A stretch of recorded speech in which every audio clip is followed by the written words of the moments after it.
Good morning, FTM Kickstart.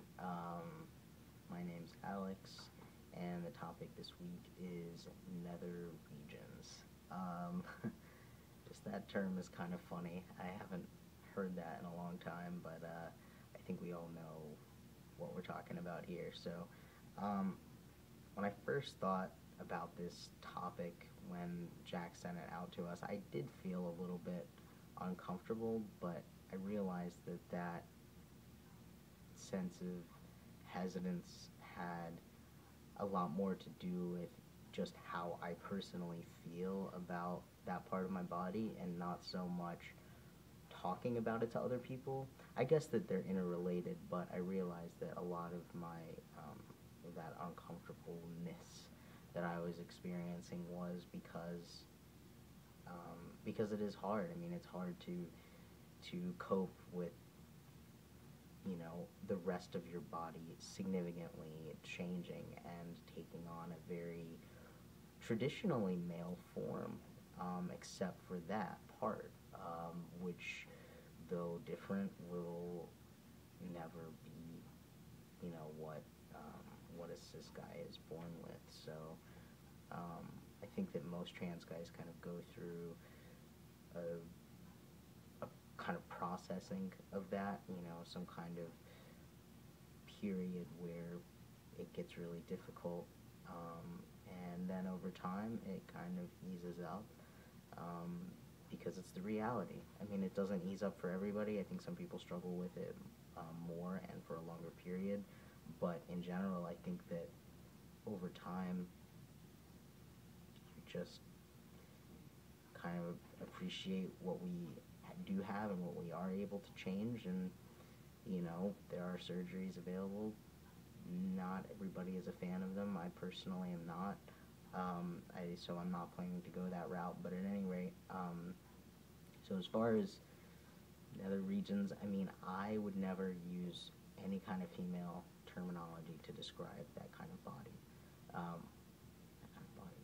to describe those parts, and the main reason for that is because what I have now does not resemble what the females have. I mean, it's, smaller than, what you would see in in a bio guide, but in no way does my anatomy resemble a female's anymore. So, I use all male terms: penis, cock, dick. I mean, those are the words that feel right to me because that's what it looks like, and that's not the only reason. I mean, people use male terminology to describe, their genitals before T too. I mean, even when things haven't changed. So it's not just about that, but for me personally, that's a big part of it, because it's like, why would I refer to it in female terms when it doesn't resemble what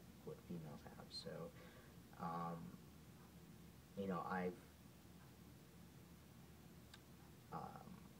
I guess been lucky in the sense that I can have penetrative sex with my girlfriend, because of the growth that I've had on testosterone. So it definitely reinforces for me psychologically the maleness of that part of me. So yeah, I would never think of that part of me in any other terms. But if that's how some people identify with what they have, if that's how some people identify, what they have, that's their right. I mean, completely. Just as it is my right to see that part of me as, exclusively male. I do plan to have a hysterectomy at some point, and, but for the time being, I mean, there is an extra hole. For me, that doesn't exist. I mean, it has no purpose in my life, so I pretty much pretend like it's not there.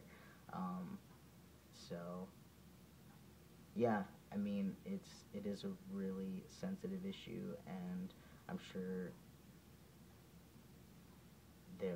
other people are kind of, on the channel maybe experiencing some of that,